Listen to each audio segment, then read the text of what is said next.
أعوذ بالله من الشيطان الرجيم. بسم الله الرحمن الرحيم.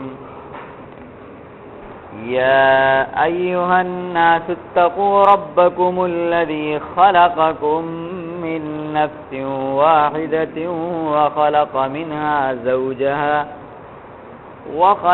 منها زوجها وبث منهما رجالا كثيرا ونساء واتقوا الله الذي تساءلون به والأرحام إن الله كان عليكم رقيبا. وآتوا اليتامى أموالهم ولا تتبدلوا الخبيث بالطيب ولا تأكلوا أموالهم إلى أموالكم إنه كان حوبا كبيرا. وإن خفتم ألا تقسطوا في اليتامى فانكحوا ما طاب لكم من النساء مثنى وثلاث ورباع. فإن خفتم ألا تعدلوا فواحدة أو ما ملكت أيمانكم ذلك أدنى ألا تعولوا. وآتوا النساء صدقاتهن نحلة فإن طبن لكم عن شيء منه نفسا فكلوه هنيئا مريئا.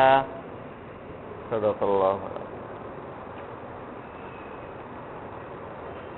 بات یہ چل رہی تھی کہ اس آیت پاک میں اللہ رب العزت نے صلہ رحمی کا حکم فرمایا ہے. قرآن پاک میں اور حدیث پاک میں بڑی سخت مذمت رشتہ داری کو توڑنے کے سلسلے میں آئی ہے اور سخت ترین عذاب کی وعید بھی آئی ہے، جس سلسلے میں کل کچھ گفتگو آپ کے سامنے آ چکی ہے. بات یہ چل رہی تھی کہ یہ قطع رحمی یعنی رشتہ داری کو توڑنا، رشتہ داری کے سلسلے میں بغض و عناد اور کدورت دل کے اندر رکھنا، یہ اتنا نحوست والا عمل ہے کہ اس عمل کی وجہ سے بسا اوقات انسان کے نیک اعمال اللہ کی بارگاہ میں قبول نہیں ہو پاتے، اور اپنے اعمال تو دور کی بات، جس مجلس میں رشتہ داری کو توڑنے والا شخص بیٹھا ہوتا ہے وہ مجلس اللہ کی رحمت سے دور ہو جاتی، اللہ کی رحمت نہیں اترتی اس پر. اسی طریقے سے قطع رحمی، رشتہ داری کو توڑنا، یہ اس قدر سخت وبال کی چیز ہے کہ اس کی سزا جو آخرت میں ملے گی وہ تو ملے گی ہی، بسا اوقات دنیا کی زندگی میں بھی اس کا وبال انسان کو بھگتنا پڑتا ہے. چنانچہ ایک مرتبہ اس سلسلے میں اللہ کے نبی علیہ السلام نے ایک بڑا رونگٹے کھڑا کر دینے والا خطاب حضرات صحابہ اکرام کو فرمایا تھا، جس کے راوی حضرت جابر ابن عبداللہ رضی اللہ تعالیٰ عنہ ہیں.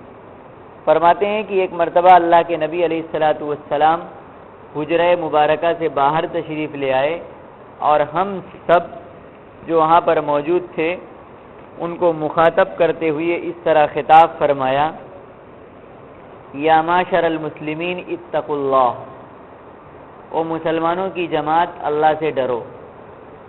وصلوا ارحامکم، اور اپنے رشتہ داریوں کو جوڑے رکھو.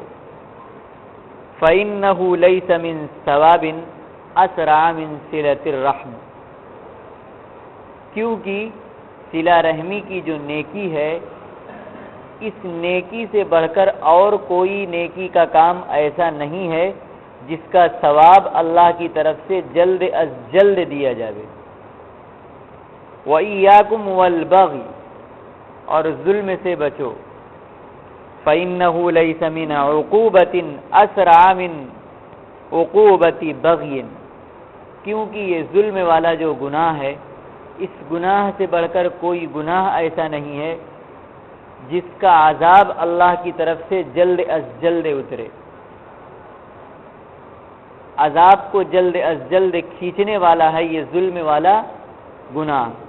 پھر آگے اللہ کے نبی نے فرمایا وَإِيَّاكُمْ عُقُوقَ الْوَالِدَيْنِ، اور ماں باپ کی نافرمانی سے بچو۔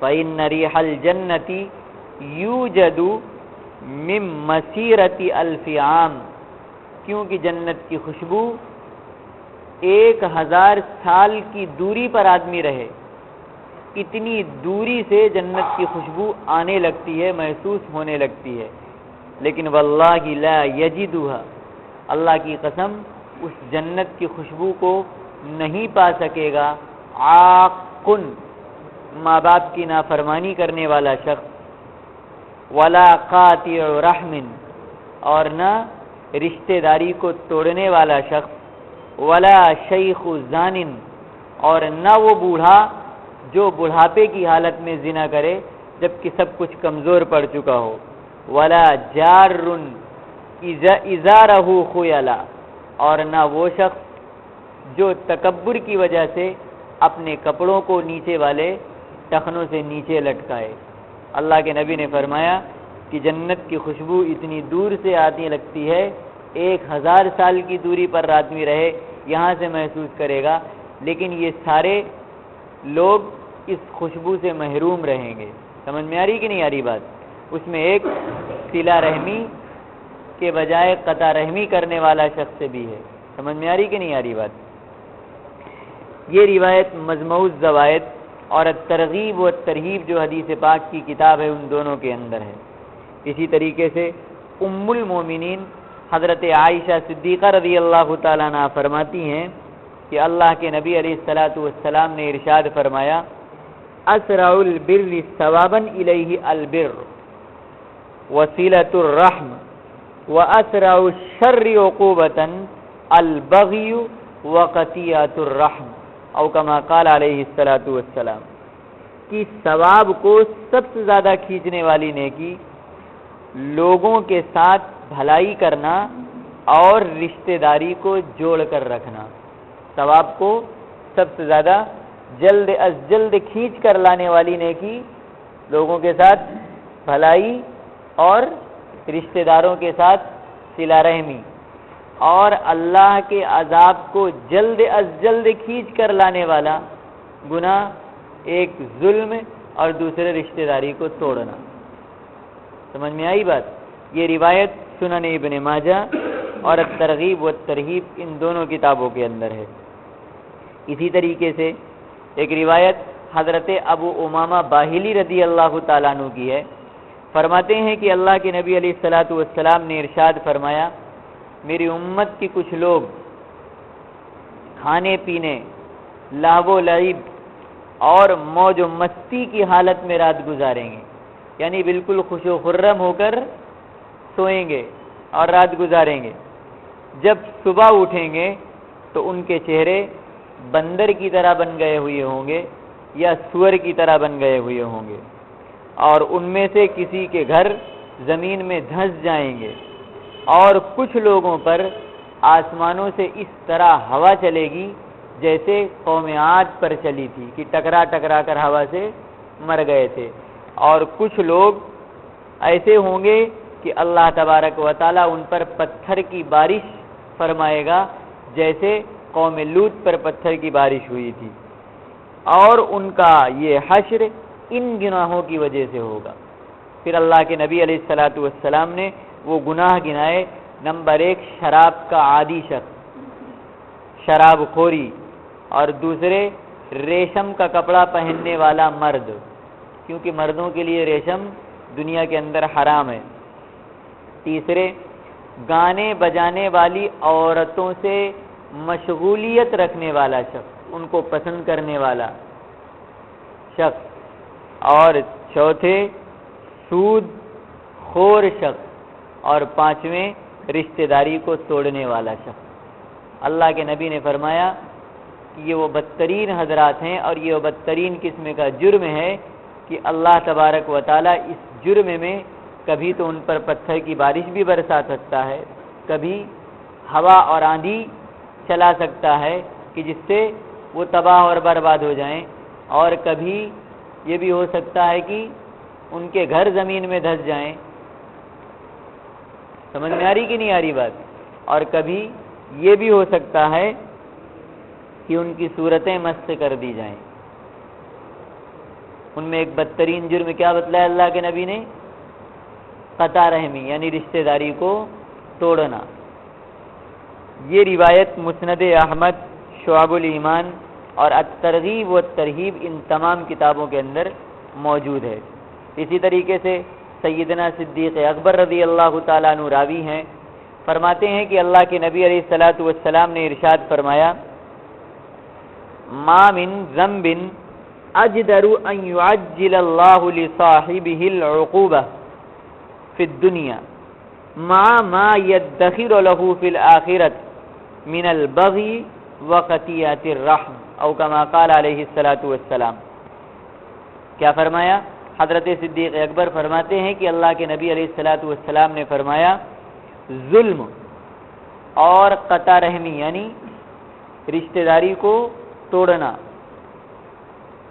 ان دونوں گناہوں کے علاوہ کوئی گناہ ایسا نہیں جو اس لائق ہو کہ اللہ تعالیٰ آخرت میں اس کی سزا مقرر کرنے کے ساتھ ساتھ دنیا میں بھی اس کے مجرم کو سزا سے دوچار فرمائے۔ یعنی آخرت کی سزا تو ملے ہی ملے، لیکن یہ دو جرم ایسے ہیں کہ ان کو اللہ اس روئے زمین پر بھی سزا ضرور بالضرور دیتا ہے۔ سمجھ میں آ رہی کہ نہیں آ رہی بات؟ یہ روایت سنن ابن ماجہ، سنن ترمذی اور اسی طریقے سے الترغیب والترہیب ان تمام کتابوں کے اندر ہے۔ تو ان تمام روایتوں کا خلاصہ کیا نکلا؟ یہ اتنا بدترین قسم کا جرم ہے کہ اس کا وبال جو آخرت میں ملے وہ تو ملے گا ہی، لیکن یہ جرم اس روئے زمین پر ہی اللہ کے نقد عذاب کو کھینچ کر لانے والا جرم ہے۔ سمجھ میں آ رہی نہیں آ رہی بات؟ اتنا وبال والا یہ عمل ہے۔ اب ایک طرف نبی علیہ الصلاۃ والسلام کے ان ارشادات کو دیکھیے، اور دوسری طرف آپ اور ہم اپنے معاشرے کو دیکھیں۔ آج ہمارے معاشرے کا کیا حال ہے؟ آج وہ لوگ جو رشتہ دار نہیں ہیں ان سے تو ہماری دوستیاں ہیں، ان سے ہمارے تعلقات ہیں، لیکن جو رشتہ دار ہیں اور اپنے ہیں ان اپنوں سے عداوت، دشمنی اور عناد، یہ سارے کے سارے مسائل بھرے پڑے ہیں۔ ذرا ذرا سی بات پر بول چال بند، آنا جانا بند، لین دین بند، سلام کلام بند، اور رشتہ ناتا سب ختم، بالکل ممانعت۔ سمجھ میں آ رہی کہ نہیں آ رہی بات؟ یہ ہمارے معاشرے کا حال ہے۔ اور ایسا بھی ہوتا ہے کہ بھائی بھائی میں، سگے بھائیوں میں ایسی نفرت کہ کئی سالوں تک بات کرنا تو دور کی بنا بات، ایک دوسرے کا چہرہ دیکھنا پسند نہیں کرتا، ایک دوسرے کا چہرہ دیکھنا پسند نہیں کرتا۔ اور یہ آپس کی رشتہ داریوں کی جو عداوتیں ہوتی ہیں، ان کی نوبت عدالت، کورٹ اور کچہری تک پہنچ جاتی ہے، اور خاندان پورا کا پورا خاندان معیشت کے اعتبار سے، عزت اور آبرو کے اعتبار سے خاک میں مل جاتا ہے، لیکن کوئی اس کی پرواہ نہیں کرتا کہ اگر اللہ کے نبی علیہ الصلاۃ والسلام کے فرمان پر عمل کر لیا جائے تو یہ سارا کا سارا معاملہ حل ہو جائے۔ سمجھ میں آ رہی کہ نہیں آ رہی ہے؟ عزت و آبرو خاک میں ملا دیتے ہیں لوگ صرف ناک اونچی رکھنے کے لیے کہ ہم جھکیں گے نہیں ان کے سامنے۔ اب ذرا اپنے معاشرے کا اعمال دیکھیں اور نبی علیہ الصلاۃ والسلام کے ان ارشادات پر غور کریں۔ اور یہ اتنا بدترین جرم ہے کہ اللہ کے نبی علیہ الصلاۃ والسلام نے ایک اور عجیب بات ایک حدیث میں ارشاد فرمائی کہ قیامت کے میدان میں جب پل صراط پر لوگ گزر رہے ہوں گے، گزر شروع ہوگا، تو اس وقت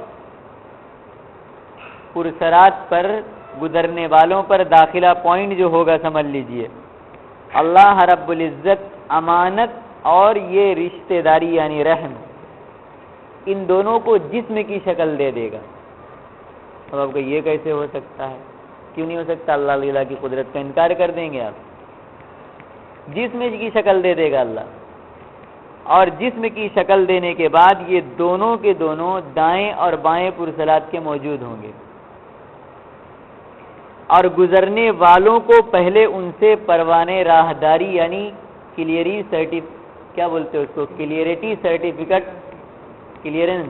سرٹیفکیٹ پیش کرنا ہوگا گزرنے والوں کو۔ یعنی ان دونوں معاملات میں جس کا کردار صاف ہوگا انہیں عافیت سے پرسرات سے گزرنے دیا جائے گا، اور جن کا معاملہ دنیا کے اندر جن کا ریکارڈ ان دونوں باتوں کے بارے میں خراب ہوگا انہیں وہیں روک لیا جائے گا۔ چنانچہ اللہ کے نبی علیہ الصلاۃ والسلام کے جملے جو زبان مبارک کے تھے وہ اس انداز پر ہیں، وَتُرْسَلُ الْأَمَانَةُ وَالرَّحِمُ تَقُومَانِ جنبتئی الصراط یمینا وشمالا، او کما قال علیہ الصلاۃ والسلام، یعنی امانت داری اور رحم کو چھوڑ دیا جائے گا جسم کی شکل دے کر، پس وہ دونوں پرسرات کے دائیں بائیں کھڑے ہو جائیں گے اور گزرنے اسی کو دیں گے جو کردار صاف کر کے آیا ہوگا۔ کیا مطلب؟ ان دونوں معاملوں کو دنیا میں صحیح طور پر نبھا کر آیا ہوگا۔ یہ روایت مسلم شریف کی ہے۔ سمجھ میں آ رہی کہ نہیں آ رہی بات؟ تو الغرض رشتہ داری کا معاملہ بڑا نازک اور بڑا اہم ترین معاملہ ہے۔ اس میں کوتاہی اور غفلت دنیا اور آخرت دونوں میں محرومی کا سبب بن سکتی، اس لیے ہمیں یہ سوچنا چاہیے کہ چاہے کچھ بھی ہو جائے، بہرحال ہم اپنی طرف سے صلہ رحمی اور معاملات کو درست رکھنے کو لازم اور ضروری سمجھیں۔ اپنی طرف سے ہمارے کوتاہی اس معاملے میں نہ ہونے پائے، چاہے کچھ بھی ہو جائے۔ اتنا اہم ترین اور اتنا نازک مرحلہ ہے صلہ رحمی کا۔ سمجھ میں آ رہی کہ نہیں آ رہی بات؟ اور رشتے ناطے کو جوڑنے کی فکر یہ ہمیں خود اپنی طرف سے کرنا چاہیے۔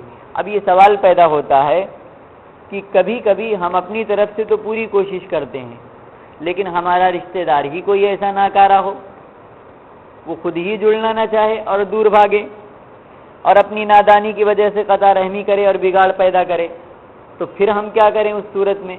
اس صورت میں بھی اللہ کے نبی علیہ الصلاۃ والسلام نے ہمیں کیا ہدایت فرمائی وہ بھی دیکھیے۔ نبی علیہ الصلاۃ والسلام نے یہ ہدایت فرمائی کہ ایسے شخص سے الگ تھلگ ہو جانے کے بجائے اس سے قربت کو بڑھانے کا طریقہ کار اختیار کیا جائے کہ کیسے ہم اس سے قریب ہو جائیں۔ سمجھ میں آ رہی کہ نہیں آ رہی بات؟ الگ تھلگ ہونے کے بجائے وہ بھاگ رہا ہے، وہ توڑنا چاہ رہا ہے، تو اللہ کے نبی نے فرمایا یہ نہیں کہ اچھی ہو تو آتا نہیں تو ہم کیا کریں، اس سے الگ تھلگ ہونے کے بجائے اس سے قربت کو بڑھانے کے طریقہ کار اپنائے جائیں۔ اور اللہ کے نبی علیہ الصلاۃ والسلام نے فرمایا اور اس کی برائی کا جواب اچھائی سے دیا جائے۔ چنانچہ اللہ کے نبی علیہ الصلاۃ والسلام نے فرمایا لیس المکافی بالواصل، لیس المکافی بالواصل انما الواصل الذي اذا قطعت رحمه وصلها، بخاری کی روایت ہے یہ، کہ برابر سرابر کا معاملہ کرنے والا صلہ رحمی کرنے والا نہیں کہلائے گا۔ مگر وہ بھی اچھے تعلقات آپ کے ساتھ رکھا ہے، آپ بھی اچھے تعلقات اس کے ساتھ رکھے ہوئے ہیں، اللہ کے نبی نے فرمایا تو برابر سرابر کا معاملہ، اس کو صلہ رحمی نہیں کہا جائے گا۔ فرمایا بلکہ صلہ رحمی کرنے والا اصل میں وہ ہے جو قطع رحمی کا جواب صلہ رحمی سے دے، قطع رحمی کا جواب صلہ رحمی سے دے، رشتہ داری کو توڑنے والے کا جواب جوڑنے کے ساتھ دے، یہ اصل میں صلہ رحمی اللہ کے نبی نے فرمایا۔ تو اگر کوئی خود بگاڑ کر رہا ہے تو اب یہ نہیں کہ ہم اپنا بھی منہ پھلا لے بھائی ہماری اس کے اندر ہماری کیا کمی، نہ، اللہ کے نبی فرماتے اس سے بھاگو مت، بلکہ اس کے پاس اور جاؤ اور اس کے ساتھ چمٹو اور تعلقات قائم کرنے کے راستے اختیار کرو۔ سمجھ میں آ رہی کہ نہیں آ رہی بات؟ اسی طریقے سے رازدار رسول سیدنا حذیفہ رضی اللہ تعالیٰ عنہ اللہ کے نبی علیہ الصلاۃ والسلام کا یہ فرمان نقل کرتے ہیں اس سلسلے میں۔ اللہ کے نبی نے فرمایا لا تکونوا امعاۃ، وہ لوگوں تم امعاء مت بن جاؤ، اما کس کو کہتے ہیں؟ جیسے کو تیسا جواب دینے والا. ٹھیک ہے تو مجھ سے منہ موڑتا ہے نا، اب آ، میں تیری طرف اٹھا کر بھی نہیں دیکھوں گا نظر. سمجھ گئے؟ اس کو کہتے ہیں جیسے کو تیسا. اللہ کے نبی نے فرمایا اما مت بنو، یعنی جیسے کو تیسا جواب دینے والا نہ مت بنو. اور یہ مت کہو کہ ان احسن الناس احسننا وان ظلموا ظلمنا، اور یہ نہ کہو کہ اگر لوگوں نے ہمارے ساتھ اچھا سلوک کیا تو ہم بھی ان کے ساتھ اچھا سلوک کریں گے، اور اگر انہوں نے ہمارے ساتھ اچھا برتاؤ نہیں کیا، ظلم والا معاملہ کرا، تو ہم بھی ظلم کریں گے. بل اللہ کے نبی فرماتے وَلَٰكِنْ وَطِّنُوا أَنفُسَكُمْ، لیکن تم اپنے نفس کو اس بات پر جماؤ کہ ان احسن الناس ان تحسنوا، اگر لوگ تمہارے ساتھ اچھائی کا معاملہ کریں گے تو تم اچھائی کا معاملہ کرو. لیکن وَإِنْ أَسَاءُوا أَلَّا تَظْلِمُوا، اپنے آپ کو اس بات پر جماؤ کہ اگر لوگ تمہارے ساتھ برائی کا معاملہ کریں تو تم ان کے ساتھ ظلم کا معاملہ نہ کرو.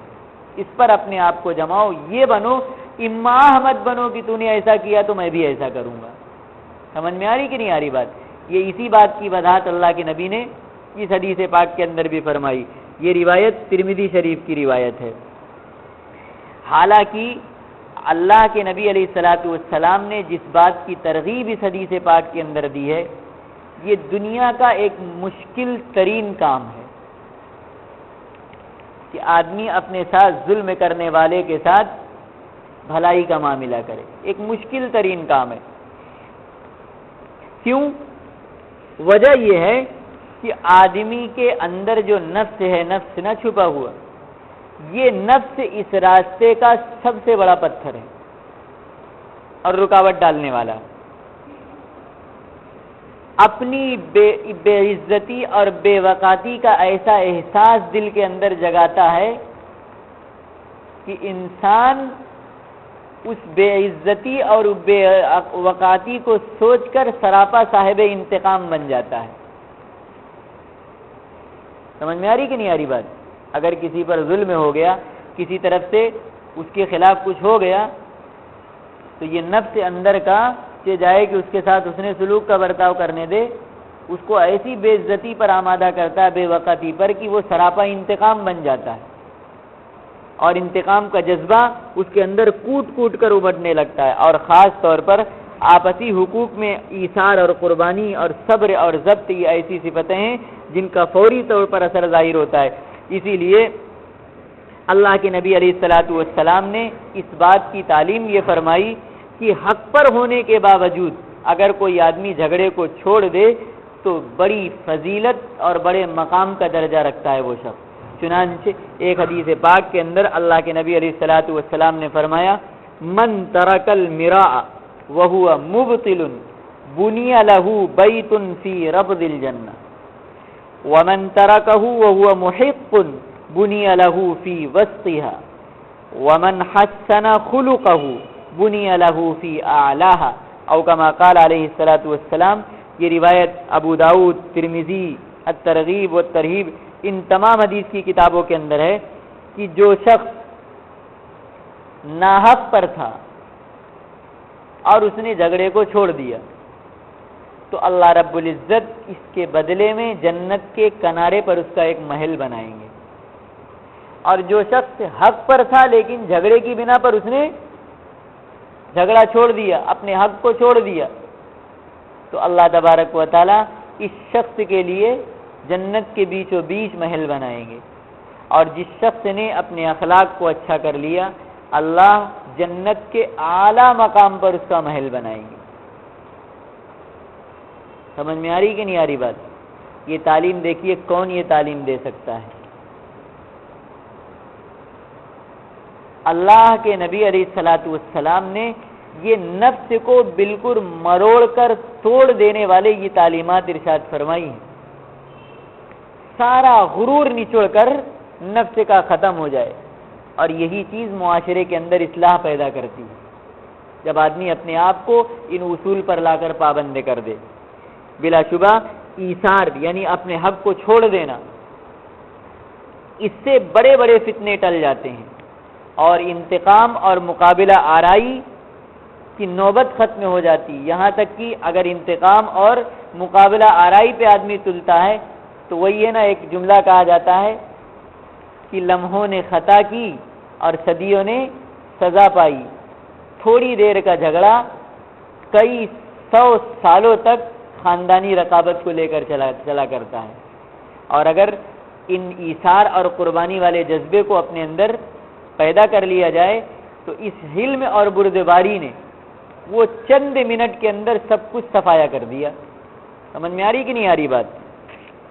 چنانچہ ایک مرتبہ اللہ کے نبی علیہ الصلوۃ والسلام نے فرمایا، حضرت عقبہ ابن عامر رضی اللہ تعالیٰ عنہ راوی ہیں، فرماتے ہیں کہ اللہ کے نبی نے فرمایا، عقبہ کیا میں تمہیں دنیا اور آخرت کے سب سے افضل اعمال اور اخلاق کے بارے میں نہ بتاؤں؟ تو حضرت عقبہ کہتے ہیں میں نے عرض کیا یا رسول اللہ ضرور بتلائیے، کیوں نہیں؟ تو آپ صلی اللہ علیہ وسلم نے فرمایا، تصل من قطعک، جو تجھ سے رشتہ داری کو توڑے تو اس سے رشتہ داری کو جوڑ، وتؤتی من حرمک، اور تو اسے خوب دے جو تجھے کچھ نہ دے، جو تجھے محروم کرے تو اس پر زاد و دہیج فرما، وتعف عمن ظلمک، اور جو تجھ پر ظلم کرے تو اسے معاف کر دے۔ اگر افضل ترین اخلاق تم اپنانا چاہتے ہو تو یہ 3 کام کر لو۔ او کما قال علیہ الصلوۃ والسلام، یہ روایت مسند احمد کی ہے۔ اسی طرح بس ایک روایت اور لے لیجیے، حضرت علی رضی اللہ تعالیٰ عنہ راوی ہیں، حضرت ابی بن کعب بھی اس کے راوی ہیں، فرماتے ہیں کہ اللہ کے نبی علیہ الصلوۃ والسلام نے ارشاد فرمایا، من سرہ ان یصرف له البنیان وترفع له الدرجات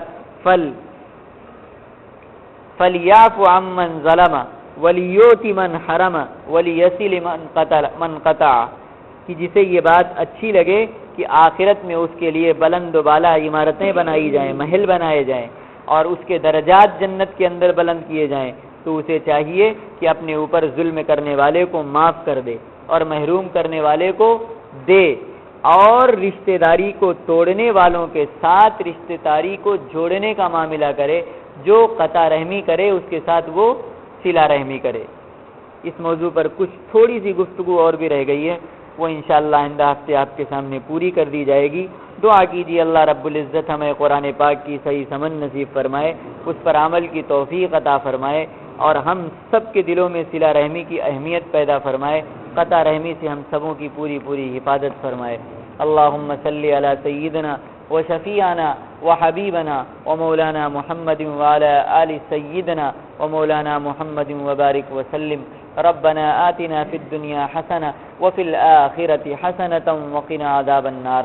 اللهم احفظنا من كل بلاء الدنيا وعذاب الآخرة، اهدنا الصراط المستقيم، صراط الذين أنعمت عليهم غير المغضوب عليهم ولا الضالين، وصلى الله تعالى على خير خلقه محمد وعلى آله وأصحابه أجمعين برحمتك يا أرحم الراحمين۔